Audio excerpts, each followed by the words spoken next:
Now, the war in Gaza was a major focus in discussions at the UN General Assembly in New York. More than 100 heads of state and government leaders took to the podium at the annual high-level talks to debate on issues ranging from climate change to artificial intelligence. Themed Better Together, this year marked the 80th anniversary of the founding of the UN, amid growing concerns regarding its efficacy and relevance in recent years. And for more on this, Francesco Mancini joins us live in the studio. He is Vice Dean and Associate Professor in Practice at the NUS Lee Kuan Yew School of Public Policy. Francesco, welcome to the studio. Thank you for having me. Now, let's start first with what, in your view, were the most defining moments at the UNGA. But obviously, the speech that President Trump gave at the opening of the General Assembly made the headlines. But I also want to say something that maybe is a bit counterintuitive. There were more than 150 leaders of countries around the world in New York last week, and the absolute vast majority of them confirmed their willingness to support the UN, multilateralism, and the idea that we can work together to solve global problems. So the trend was actually support for the UN, not questioning the UN. And as you know, a lot of events also happen around the General Assembly, including summit on sustainable development and the global economy, cybersecurity, AI. There was a high-level debate in the Security Council about AI for peace and security.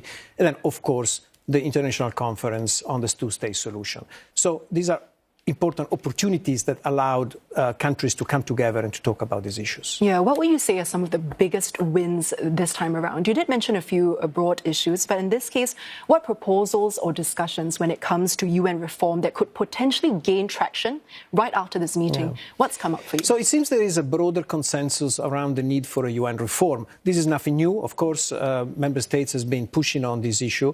Of course, all the eyes are on the Security Council and the veto power. But frankly, I think this is the most unlikely to be reformed. Where actually a lot of pressure is going to be is to see how the UN can become more effective in some key areas. And at the end of the day, some of the areas in which the UN can be more effective are around peace and security.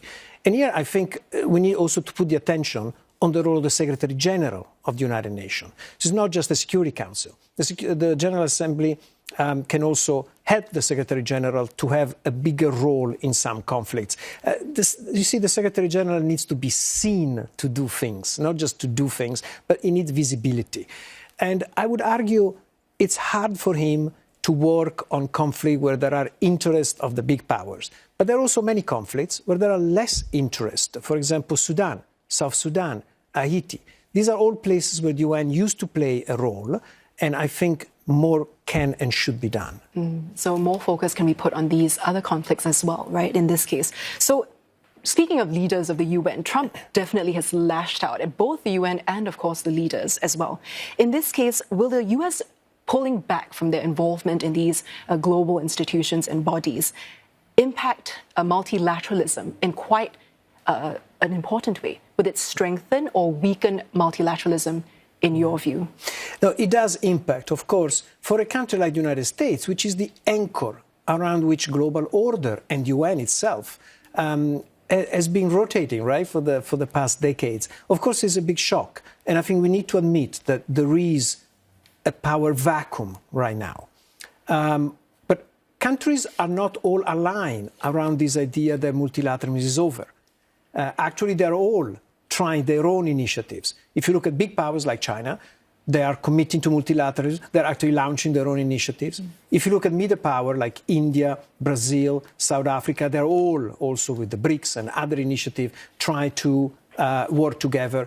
And small countries as well. Small countries like Singapore are obviously countries that have put a premium on international law and multilateralism. They're all working on multiple fronts, and maybe sometimes topics that are not on the headlines, like biodiversity, like cybersecurity, but they're still extremely relevant. So I would argue that multilateralism is not dead, but certainly is in trouble, because the key country around which all this has been rotated for many years seems to withdraw. It seems not being interested in supporting the United Nations. Yeah, and in some cases throwing their support behind certain countries as well, embroiled in conflict. So in this case, we have Trump and Netanyahu slated to meet later on. And we also saw those dramatic scenes of delegates, shuffling out of the UN when Netanyahu was slated to speak. And from there, Trump also opposed the recognition of a Palestinian state. With the US now continuing to support Israel, what does this all mean going forward for the Gaza conflict? Yeah, it's a challenge, and I know there's going to be a meeting between the Netanyahu and President Trump. I wouldn't hold my breath. I think that we shouldn't read the recognizing the Palestinian state as an act to support Hamas. I think most of the last round of support for the Palestinian state was done out of frustration against Israel. I think some European countries have run out of patience or maybe options, and they also have some domestic pressure to do something. The unfortunate news is that this declaration will not do much to solve the conflict. And so that's the challenge right now, is that if you make a declaration of a state that doesn't have the support of Israel, it becomes confrontational. And the reality is that a Palestinian state will happen only with Israel and, of course, the United States. And so that's where we have to work now to actually find a solution to the actual conflict with, immediate free for all the hostages, of course, as well as ending violence and bringing humanitarian relief to the Palestinians. That's where the focus should be right now. And I think focusing more on statehood, we have seen Netanyahu at the General Assembly, his government is against it. And so the risk is that he might even take further action to weaken this option, particularly when it comes to settlements in the West Bank. Now, Francesco, very quickly before we go, we know that in terms of AI governance, there have been steps taken forwards. So UNGA has created two major bodies for this. We have the scientific panel and a global dialogue. How significant is this step? Is it too little, too late? No, I think it's very important. By the way, the fact that there are two bodies is also because there are different agreements between countries. You see, the reality is that the UN doesn't shape the world. It's the world that shapes the UN. So the UN reflects the arrangements. Now, the fact that now these conversations are happening in the United Nations is a sign that all countries agree that this is a top priority topic.